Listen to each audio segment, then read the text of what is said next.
लोगों के दुख और पीड़ा को हरने वाले खाटू श्याम जी को सभी जानते हैं। उन्हें हारे का सहारा भी कहा जाता है।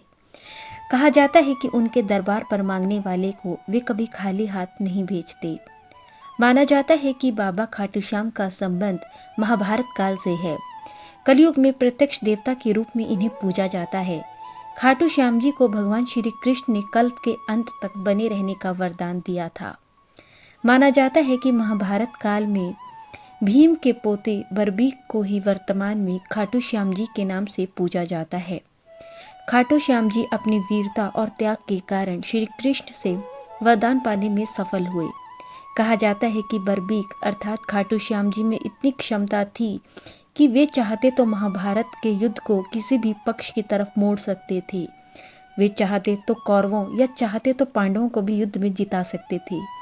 उनकी इसी क्षमता के कारण ही बाद में कलयुग में उनकी पूजा देवता के रूप में की जाती है।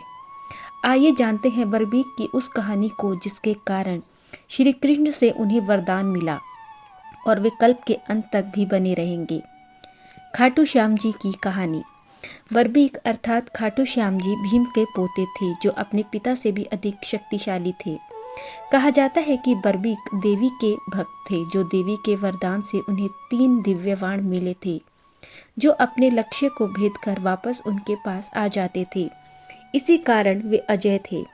माना जाता है कि बरबीक सर्वश्रेष्ठ धनुधर थे। उनके 3 बाण ही महाभारत के हुए युद्ध में कौरवों या पांडवों की पूरी सेना को खत्म कर सकते थे। कहा जाता है जिस समय महाभारत का युद्ध हो रहा था उस समय बरबीक दोनों खेमों के मध्य एक बिंदु पर खड़े हो गए और उस समय उन्होंने ये घोषणा कर दी कि मैं उस पक्ष का साथ दूंगा और उस ओर से लड़ूंगा जो हार रहा होगा। बरबीक की ये घोषणा सुनकर भगवान श्री कृष्ण भी घबरा गए क्योंकि श्री कृष्ण बरबीक की क्षमता को भली भांति जानते थे। कहा जाता है कि एक बार श्री कृष्ण ने बरबीक की जब वीरता देखनी चाही तो उन्होंने अपने साथ अर्जुन को लिया और श्री कृष्ण बरबीक के पास जा पहुँचे। श्री कृष्ण ने बरबीक से कहा कि सामने लगे वृक्ष के पत्तों को यदि तुम अपने एक ही तीर से भेद दोगे तो मैं तुम्हें मान जाऊंगा। इसके बाद बरबीक ने वृक्ष की तरफ एक तीर से निशाना लगाया। जब तीर एक एक करके सारे पत्तों को भेदता जा रहा था ठीक उसी समय एक पत्ता टूटकर नीचे श्री कृष्ण के पैरों के पास गिर गया। श्री कृष्ण ने उसके ऊपर अपना पैर रख दिया और उस पत्ते को छिपा लिया।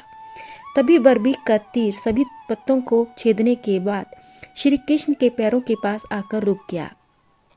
बरबीक ने कहा कि हे प्रभु, आपके पैर के नीचे एक पत्ता दबा है, कृपया पैर हटा लीजिए क्योंकि मैंने तीर को सिर्फ पत्तों को भेदने की आज्ञा दे रखी है, आपके पैर को नहीं।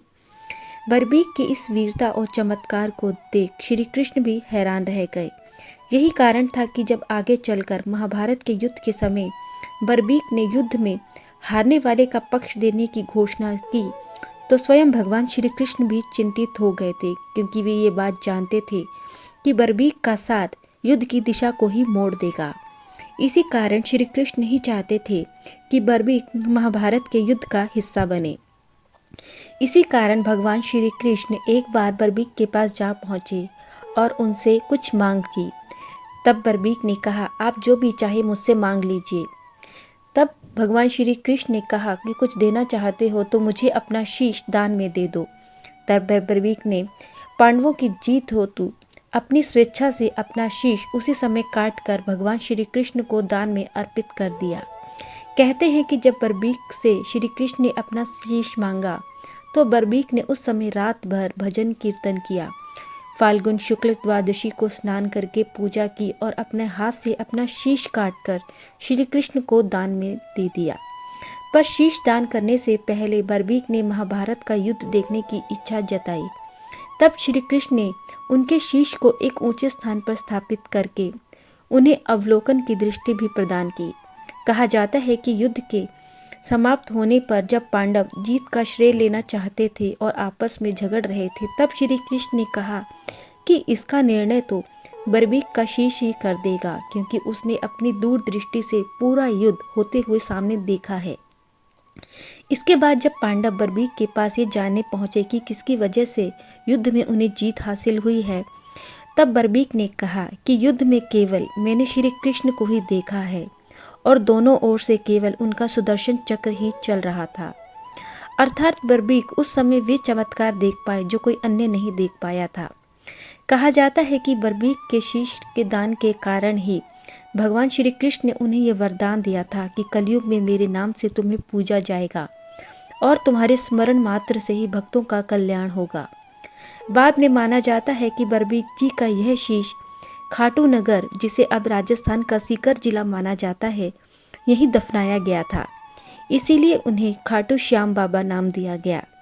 कहते हैं कि बाद में एक गाय स्वयं ही वहां आकर अपने दूध से उस स्थान पर दूध बहाया करती थी।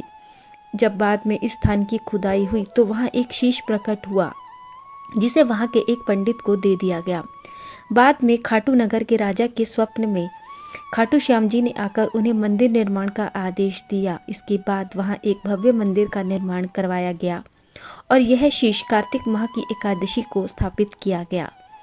धार्मिक मान्यताओं के अनुसार खाटू श्याम कलयुग में भगवान श्री कृष्ण के ही अवतार माने जाते हैं। उन्हें हारे का सहारा भी माना जाता है, क्योंकि उन्होंने अपनी मां को वचन दिया था कि मैं सदैव युद्ध में हारे का ही साथ दूंगा। यही कारण है कि माना जाता है कि जो भी व्यक्ति सच्चे मन से उनकी भक्ति करता है वे हमेशा उसका साथ देते हैं। दीन दुनिया से दुखी बेसहारों का वे सहारा हैं। उनके दर पर पहुंचने वालों की झोली वे कभी खाली हाथ नहीं जाने देते। जो भी उनकी शरण में जाता है वो मनचाही इच्छा पूरी करके ही वापस आता है, क्योंकि भगवान श्री कृष्ण ने उन्हें वरदान में ये भी मिला था कि किसी भी व्यक्ति की किस्मत को कलयुग में बदलने का अधिकार सिर्फ तुम्हारे पास होगा। यही कारण है कि उन्हें कलयुग में जीवित व प्रत्यक्ष देवता के रूप में पूजा जाता है।